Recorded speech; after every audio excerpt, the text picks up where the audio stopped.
નમસ્કાર, સમાચાર સાથે હું છું હિના। બુલેટિનની શરૂઆત કરીએ જ્યાં સૌથી મહત્વપૂર્ણ સમાચાર પ્રાપ્ત થઈ રહ્યા છે। ઇફકોની ચૂંટણીને લઈને મોટો ખુલાસો થયો છે। ઇફકોના ડિરેક્ટરની ચૂંટણી હાઈ પ્રોફાઇલ બની હોવાના અહેવાલ પ્રાપ્ત થઈ રહ્યા છે।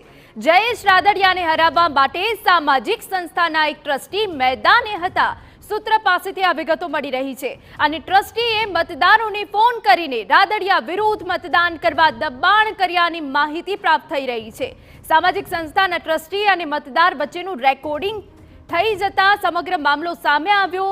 સામાજિક સંસ્થાના ટ્રસ્ટીની ભૂમિકા સામે આવતા હવે રાજકારણ ગરમાયું છે। ડિરેક્ટર પદ જેવી ચૂંટણીમાં હાઈ પ્રોફાઇલ દાવપેચ જોવા મળ્યા છે। જયેશ રાદડિયાની નજીક રહેલા ટ્રસ્ટીએ જ બિપિન પટેલે સમર્થન આપતા ટ્રસ્ટી માટે મૂંઝવણભરી સ્થિતિ સર્જાઈ છે। ઇફકોની ચૂંટણીમાં સામાજિક સંસ્થાની દરમિયાનગીરીનો મુદ્દો કે લેવા પાટીદાર અગ્રણી પરેશ ગજેરાનું મોટું નિવેદન સામે આવ્યું। દરમિયાનગીરી કરનારા ટ્રસ્ટીને સામાજિક સંસ્થામાંથી દૂર કરવાની વાત કરી છે। સામાજિક સંસ્થાના માધ્યમથી આ પ્રકારની રાજનીતિ ન કરવી જોઈએ। જો કોઈ ટ્રસ્ટીની દરમિયાનગીરી હોય તો આવી સંસ્થામાંથી ટ્રસ્ટીને દૂર કરવા જોઈએ। જયેશ રાદડિયા ખેડૂત નેતા છે। રાદડિયા ખેડૂતોના દુખે દુખી અને સુખે સુખી।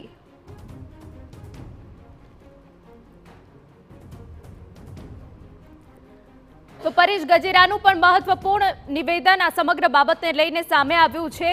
પરેશ ગજેરાએ રાદડિયાના વખાણ કર્યા છે અને જયેશ રાદડિયા ખેડૂત નેતા છે તેવું જણાવ્યું છે। રાદડિયા ખેડૂતોના દુખે દુખી અને સુખે સુખી હોવાની વાત પણ કરી છે।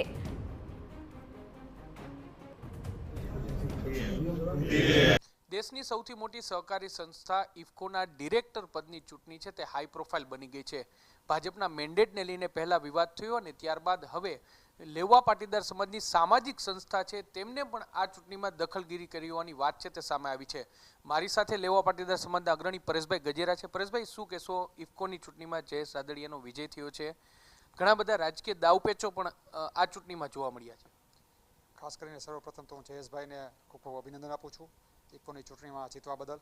અને મને આપના માધ્યમથી મેસેજ મળ્યા કે સામાજિક સંસ્થા કોઈ પણ લેવા પટેલની આમાં ભૂમિકા રહી છે, ખૂબ જ દુઃખદની વાત છે। હકીકતે જયેશભાઈ રાદડિયા જેવા તાકાતવાળા જે નેતા છે, સમાજને જે આટલા ઉપયોગી થાય છે, ગામડામાં ખેડૂત વર્ગને આટલા ઉપયોગી થાય છે, આ નેતાને આપણે બધાએ ભેગા થઈને સહકાર આપવો જોઈએ, નહીં કે આપણે એને પાડી દેવા કે એને હરાવવા માટે થઈને કોઈ પણ જાતની મહેનત કરવી જોઈએ। પરેશભાઈ, એક ટ્રસ્ટી છે તેની ભૂમિકા સામે આવી છે ને એવું જાણવા મળ્યું છે કે તેમને મતદારોને ફોન કરીને રાદડિયા વિરુદ્ધ અને બિપિન ગોતાના સમર્થનમાં વોટ આપવા માટેની વાત કરી હતી। શું માનો છો, સામાજિક સંસ્થાએ આવી પ્રકારની બાબતોમાં દખલગીરી કરવી જોઈએ?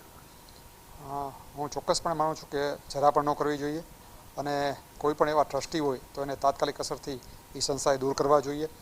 રાજકારણ કરવું હોય તો હું માનું છું કે બંને પાર્ટી છે, ભાજપ છે, કોંગ્રેસ છે, જાહેરમાં રાજકારણમાં પાર્ટીમાં હોદ્દો લઈને રાજકારણ કરવા માંડે, પણ જો સમાજના મંચ ઉપરથી ટ્રસ્ટી તરીકે આ પ્રકારની કાંઈ પણ એ કામગીરી કરતા હોય તો એને હું ચોક્કસ એવું માનું છું કે એને રાજીનામું દઈ દેવું જોઈએ। પરેશભાઈ, આપ સામાજિક સેવાઓ સાથે તો જોડાયેલ છો, સાથે સાથે રાજકીય રીતે પણ ક્યાંક જોડાયેલા છો।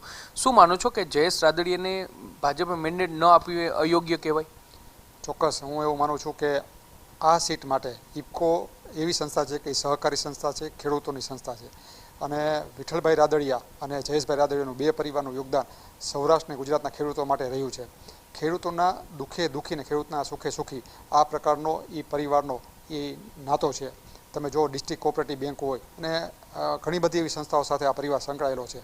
જ્યારે કોઈ પણ 0% વ્યાજે લોન નહોતું આપતું ત્યારે ડિસ્ટ્રિક્ટ બેંક ખેડૂતોને આ પ્રકારની સહાય કરતી હતી।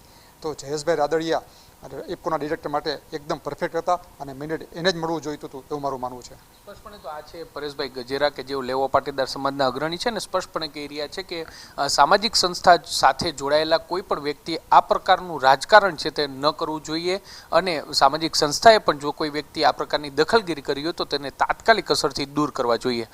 કેમેરા પર્સન ભાવેશ લશ્કરી સાથે મોહિત ભટ્ટ,